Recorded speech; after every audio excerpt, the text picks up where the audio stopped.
بسم اللہ الرحمن الرحیم۔ السلام علیکم۔ ہمارے چینل پر آپ کو ویلکم کہتے ہیں۔ روزانہ ایک نئی سچی کہانی سننے کے لیے اس چینل کو سبسکرائب کر لیجئے، کیونکہ نئی کہانیاں صرف سبسکرائبرز کو ہی ملیں گی۔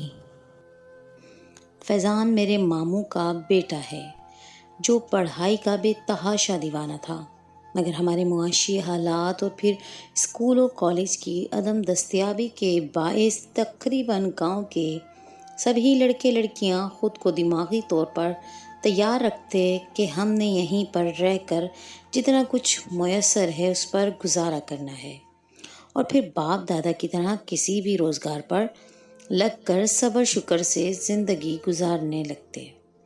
مگر فیضان ایسا نہ تھا۔ اس نے میلوں کا فاصلہ پیدل طے کر کے قریبی علاقے کے ہائی اسکول سے میٹرک کیا، اور پھر مزید اعلیٰ تعلیم کے حصول کے لیے بڑے شہر جانے لگے اور سب کو منوا کر ہی دم لیا۔ شہر جانے کے بعد کبھی ایک ٹھکانہ تو کبھی دوسرا، اور پھر بالآخر ایک عالی شان بنگلے کے سروینٹ کوارٹر میں پکی رہائش پا ہی لی۔ مگر چند سال بعد ماموں ایک دن اسے بنا اطلاع کے ملنے چلے گئے تو ایسا انکشاف ہوا جس نے میرے ماموں کو ہوش و حواس سے بیگانہ سا کر دیا، کیونکہ فیضان احمد صاحب بنگلے کی مالکن کی بیٹی کے ساتھ۔ ہم اسلام آباد کے قریب ایک دیہی علاقے کے رہنے والے سادہ سے لوگ ہیں، جہاں سن بلوغت کو پہنچتے ہی لڑکی ہو یا لڑکا دونوں کو شادی کے بندھن میں باندھ دیا جاتا، کیونکہ بڑے بزرگوں کا ماننا تھا کہ نوجوان نسل کو بے لگام چھوڑ دیا جائے تو وہ لازماً بے راہ روی کا شکار ہو جاتے ہیں۔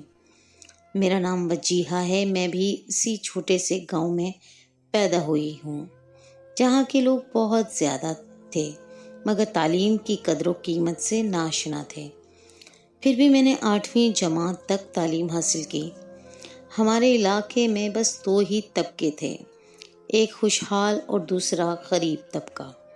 بس قسمتی سے میرا تعلق دوسرے طبقے سے تھا، اور فیضان احمد سے میری منگنی بچپن سے طے تھی، اور اب وقت آ گیا تھا کہ بزرگ ہمیں شادی کے بندھن میں باندھ دیں، کیونکہ فیضان نے میٹرک کر لیا تھا، مگر میٹرک پاس کو نوکری ملنا اتنا آسان نہ تھا، جبکہ بزرگوں کے خیال میں بے شک نوکری نہیں مل سکتی تھی، لیکن فیضان جوان تھا، اس کے بازو میں اتنی قوت تھی کہ وہ محنت مزدوری کر سکتا تھا، جنگل سے لکڑیاں کاٹ سکتا تھا، غرض کسی بھی طرح سے وہ روزی کما سکتا تھا۔ ہمارے گاؤں میں جب کوئی لڑکا اپنی قوت بازو سے روزی کمانے کے لائق ہوتا اور کمانے میں لگ جاتا تو اسے شادی کے بندھن میں باندھ دیا جاتا تھا، بے شک اس لڑکی کی عمر 15 برس ہی کیوں نہ ہو، جس سے لڑکے کی شادی ہونا طے ہو۔ اب فیضان تو پھر 17 برس کا ہو چکا تھا، جبکہ میں 15 سال کی تھی۔ ہمارے بڑوں کی نظروں میں اب ہمارا گھر بس جانا چاہیے تھا۔ فیضان احمد کے والد نے اس کو شادی کے لیے کہا تو اس نے انکار کر دیا۔ باپ نے وجہ دریافت کی تو کہنے لگا میں شہر جا کر پڑھنا چاہتا ہوں۔ شہر جانے اور وہاں پڑھنے کے لیے رقم کہاں سے آئے گی؟ ماموں نے سوال کیا۔ میں وہاں محنت مزدوری کر لوں گا، فیضان نے جواب دیا۔ اجنبی دیار میں محنت مشقت کرنا اور رہائش حاصل کرنا کچھ آسان کام نہیں، تو محنت مزدوری سے جو کماؤ گے تو رہائش اور کھانے پینے پر خرچ ہو جائے گا، تعلیمی اخراجات کہاں سے لاؤ گے؟ یا آپ مجھ پر چھوڑ دیں، آپ صرف مجھے اجازت دے دیں، مجھے کسی بڑے شہر جا کر تعلیم حاصل کرنا ہے۔ فیضان نے کہا۔ باپ نے کچھ دیر سوچا، پھر کہا ٹھیک ہے، ایک شرط پر تم کو اجازت مل سکتی ہے، اگر تم اپنی منگیتر وجیہہ سے شادی کر لو پھر تم جا سکتے ہو۔ اس شرط کو بھی تعلیم کی خاطر فیضان نے مان لیا، لیکن میرے والدین راضی نہ ہوئے۔ ان کا کہنا تھا کہ شادی کر کے فیضان ہماری بیٹی کو شہر ساتھ نہیں لے جا سکتا، نہ جانے وہاں کیسے حالات ہوں۔ اس پر فیضان کے والد نے کہا اچھا تو پھر نکاح کر لیتے ہیں، 2 سال بعد رخصتی کر لیں گے۔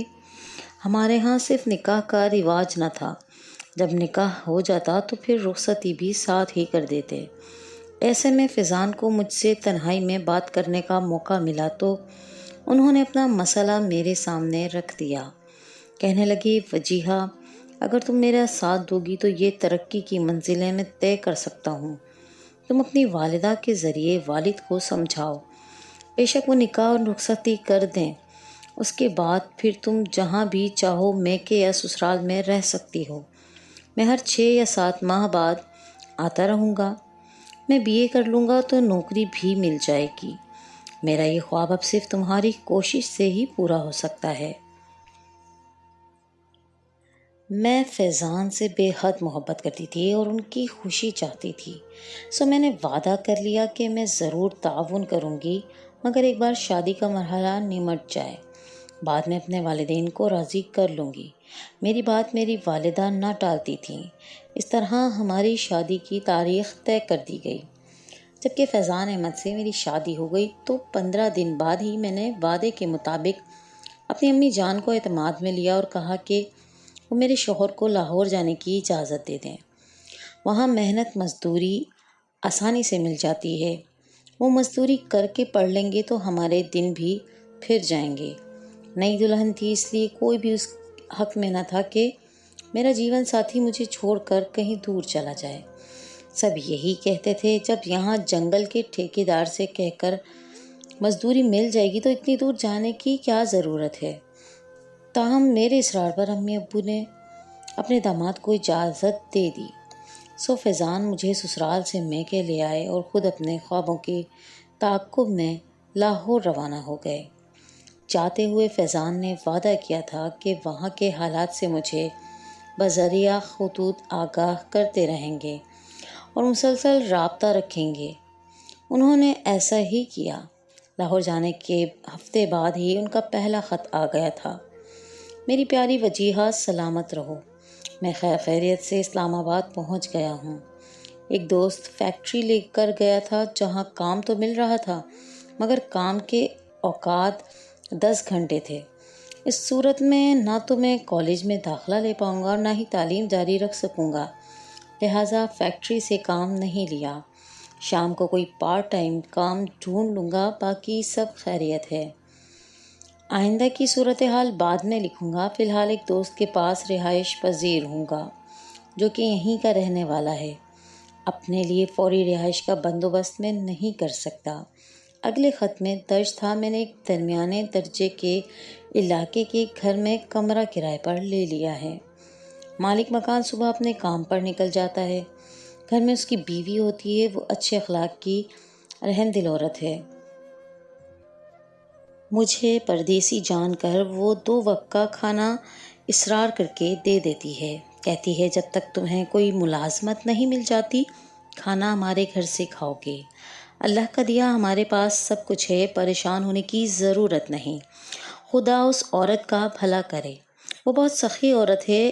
اگلے خط میں کچھ تشویش کا اظہار کیا تھا۔ میرے سرتاج نے لکھا تھا، پیاری بیوی، میں آج کل بہت پریشان ہوں۔ یوں تو سب کچھ خیریت سے ہے لیکن ایک بات سے میں بہت پریشان ہوں۔ مالک مکان کی بیوی صدف کچھ زیادہ ہی مہربان ہوتی جا رہی ہے۔ اس کا شوہر تو صبح 9 بجے کا نکلا، رات کے 9 سے 10 بجے تک واپس لوٹتا ہے، جبکہ میں دن کے 3 بجے واپس آ جاتا ہوں۔ اور خوشخبری یہ ہے کہ مجھے کالج میں داخلہ مل گیا ہے۔ کالج نزدیک ہی ہے اور داخلے کی رقم بھی اسی عورت یعنی مالک مکان کی بیوی نے دی تھی۔ اس عورت سے میں نے ادھار لے کر داخلہ جمع کرا دیا۔ اس نے کہا ہے کہ جب نوکری لگے گی تو واپس کر دینا۔ ابھی پیسے نہ ہونے کے باعث تعلیمی سال ضائع نہ کرو اور داخلہ لے لو۔ یہ عورت کافی دیالو ہے لیکن اس کی اتنی مہربانیوں سے نہ جانے کیوں اب میرا جی گھبرانے لگا ہے۔ محترمہ روز ہی خوب بن ٹھن کے میرے سامنے آنے لگی ہے۔ اب تو نوبت یہاں تک پہنچ گئی ہے کہ جب دروازہ کھولو آ جاتی ہے اور عجیب طرح کے لباس زیب دن کرتی ہے۔ شاید شہری ماحول میں اس بات کو اہمیت نہ دی جاتی ہو مگر ہم دیہاتی لوگ تو ان باتوں کو اچھا نہیں جانتے، اسی لیے اس کی جانب میری نگاہیں نہیں اٹھ پاتی۔ جی چاہتا ہے صدف بیوی کو نصیحت کروں، میرے سامنے اس طرح مت آیا کرو، مگر ہمت نہیں ہوتی۔ ان کا احسان مند جو ہوں، کوئی مناسب ملازمت ابھی تک مجھے نہیں ملی، دعا کرو جلد مل جائے۔ جمع پونجی جو اپنے ساتھ لایا تھا وہ کرائے اور کتاب وغیرہ کی خریداری میں خرچ ہو گئی ہے۔ اب تو بہت تھوڑے سے پیسے بچ گئے ہیں۔ اللہ بڑا کریم ہے، اس کی مہربان ذات پر مجھے بھروسہ ہے، انشاءاللہ کوئی نہ کوئی وسیلہ نکل آئے گا۔ چند دن بعد اس بار جو خط آیا تھا اس میں میرے سرتاج نے لکھا تھا، وجیہہ کیا بتاؤں کس مصیبت میں پھنس چکا ہوں۔ اس صدف خاتون نے بہت حیران کر رکھا ہے۔ جب میں گھر آتا ہوں تو کھانا لے کر میرے کمرے میں آ جاتی ہے اور پھر ایسی براجمان ہوتی ہے کہ جانے کا نام نہیں لیتی۔ فلموں کی باتیں اور بہانے سے ایسی دوسری باتیں کرتی ہے جن کو سن کر ہم دیہاتی لوگ شرما جاتے ہیں۔ اس کی باتیں سن کر حجاب محسوس کرنے لگتا ہوں، لیکن کیا کروں، میں مجبور ہوں۔ سر چھپانے کا آسرا مجھے چاہیے، کہاں جاؤں گا؟ منع کرتا ہوں تو نہ جانے کیا رد عمل ہو، مکان خالی کرنے کا نہ کہہ دے۔ یہاں بڑے شہر میں رہائش کا بڑا مسئلہ ہے۔ یہ مسئلہ اتنا گمبھیر ہے کہ تم سوچ بھی نہیں سکتی۔ فیضان کے خطوط پڑھ کر میں فکر مند ہو رہی تھی، لیکن اس کو حوصلے سے کام لینے کی تلقین کرتی تھی کہ کہیں ہمت ہار کر پڑھائی نہ چھوڑ دے۔ جب تک کوئی کام نہ ملے، یوں بھی سب کا سوچو کہ عورت جیسی بھی ہے، اللہ نے اس کا دل میرے شوہر پر مہربان کیا ہے، تو اس موقع سے فائدہ نہ اٹھانا بے وقوفی ہے۔ میرے خیال میں فیضان ایک چھوٹے سے گاؤں کا شرمیلا نوجوان تھا، تب ہی گھبرا رہا تھا۔ وہ عورت سارا دن اکیلی رہتی تھی، بے اولاد تھی، تبھی تنہائی سے گھبرا کر وہ فیضان سے 2 گھڑی بیٹھ کر بات کر لیتی ہوگی۔ یہ میرا اپنے شوہر اور اس کی محبت پر مکمل اعتماد تھا جو میں ایسا سوچتی ہوں، ورنہ کوئی دوسری عورت ہوتی تو شک و شبہ کرتی، جبکہ میں فیضان کا حوصلہ ہی بڑھاتی تھی اور لکھتی تھی، آپ ہرگز اس جگہ کو مت چھوڑنا۔ اسلام آباد جیسے شہر میں یہ آسرا ملا ہوا ہے، غنیمت ہے، ورنہ تو آپ در بدر کی ہو کر رہ جاتے۔ اس عورت کی باتوں کو برداشت کر لیں، اس کی طبیعت ہی ایسی ہوگی۔ ہر انسان کا مزاج اس کی طبیعت کی طرح الگ الگ ہوتا ہے۔ بالآخر ایک دن ایسا خط آ گیا جس کو پڑھ کر میں دنگ رہ گئی۔ لکھا تھا، میری جان وجیہہ مجھے معاف کر دینا، اگرچہ اس معاملے میں میرا کوئی قصور نہیں۔ بہت دنوں سے مالک مکان کی بیوی کے پیچھے شیطان لگا ہوا تھا۔ بالآخر اس نے اسے بہکا دیا، اور اس عورت نے پھر جو سلوک میرے ساتھ کیا میں بیان نہیں کر سکتا۔ بس یوں سمجھ لو اس نے مجھے دلدل میں گرا ہی دیا اور خود بھی گناہوں کی بھٹی میں گر گئی ہے۔ میں نے بہت دامن بچایا، مگر میں بھی انسان ہوں اور انسان خطا کا پتلا ہوتا ہے۔ یہ خط پڑھا تو مجھے پسینہ آ گیا، ہاتھ پیر ٹھنڈے پڑ گئے۔ دیر تک خط کو مٹھی میں دبائے میں ایک جگہ ہی گمسم سی بیٹھی رہی۔ پھر اس ڈر سے کہ یہ خط گھر کا کوئی اور فرد نہ پڑھ لے، میں نے اس زہر نامے کو جلتے ہوئے چولہے میں ڈال دیا۔ میں نے جواباً لکھا، جان سے پیارے فیضان، جو ہوا سو ہو گیا، اللہ سے معافی طلب کریں اور فوراً ان کے گھر سے نکل جائیں۔ کسی اور ٹھکانے کا بندوبست کریں، کہیں ایسا نہ ہو کہ آپ بھی گناہ کی اس دلدل میں گرتے ہوئے پاتال تک پہنچ جائیں، اور اس گناہ کی پاتال تو دہکتی ہوئی آگ ہے، دوزخ کا ٹھکانہ ہے۔ مجھے آپ پر بھروسہ ہے کہ جلد از جلد اس دلدل سے نکل جائیں گے۔ میں بہت افسردہ ہوں، کاش کہ آپ اتنی سچائی سے مجھے ہر بات تحریر نہ کیا کریں۔ بے حد رنجیدہ، فقط آپ کی وجیہہ۔ جواب آیا، جان سے پیاری، شریک حیات سے سچا پیار ہے، تم سے سچی وفاداری ہے، اس لیے تو ہر بات سچ لکھتی ہے، ورنہ میں چھپا بھی سکتا تھا۔ میں رات دن کسی نئے ٹھکانے کی تلاش میں ہوں۔ فکر نہ کرو، میں جلد ہی یہاں سے نکل جاؤں گا، اور پھر کبھی مڑ کر اس عورت کے گھر کی طرف دیکھوں گا بھی نہیں۔ مجبوری ہی انسان سے گناہ کرا دیتی ہے، لیکن میں ایسی مجبوری پر لعنت بھیجتا ہوں۔ فٹ پاتھ پر سو لوں گا، مگر اب ان کے گھر نہ رہوں گا۔ تمہارا اپنا فیضان احمد۔ اس واقعے کے بعد بھی فیضان احمد صاحب 1.5 سال ان کے ہاں ہی رہے، اور اس دوران اس وقت کی دار عورت نے اپنے شوہر کا بہت سارا مال میرے شوہر کو کھلایا۔ شوہر کو کہتی تھی کہ بہت شریف لڑکا ہے، بڑی فرمانبرداری سے یہاں رہتا ہے۔ اس کا شوہر فیضان کی عزت کرتا اور ان کے ساتھ محبت سے پیش آتا، لیکن میرے شوہر کا ضمیر ضرور اس کو ملامت کرتا ہوگا، گناہ کے بوجھ سے ان کی روح بوجھل رہتی ہوگی، جبکہ غربت میں وہاں کا کرایہ نہ دینا پڑتا تھا اور تعلیمی اخراجات بھی صدف ہی برداشت کر رہی تھی۔ ایک روز اچانک اس کا میاں جلدی گھر آ گیا۔ فیضان اگرچہ اپنے کمرے میں موجود تھے، مگر اس کی عورت نے نامناسب لباس پہنا ہوا تھا، جس پر اس کے شوہر کو شک گزرا۔ اس نے بیوی کو خوب لعن طعن کی کہ جب گھر میں ایک جوان لڑکا ہے تو تم نے اتنا گندا لباس کیوں پہنا ہوا ہے؟ اس کے شوہر کی ڈانٹ ڈپٹ فیضان کے کانوں میں پڑی تو وہ پریشان ہو گئے۔ دل میں چور جو بت تھا، بس پھر اگلے ہی دن انہوں نے گاؤں جانے کا بہانہ کیا اور اپنے اس کلاس فیلو کے پاس چلے گئے جو ہاسٹل میں رہتا تھا اور جس کے پتے پر وہ میرے خطوط منگواتا تھا۔ اس کا نام فصیح تھا۔ میرے شوہر نے فصیح کو تمام احوال کہہ سنایا تو اس نے کہا، 1-2 روز میرے پاس ٹھہر جاؤ، جب تک تمہارے لیے کسی رہائش کا میں بندوبست کرتا ہوں۔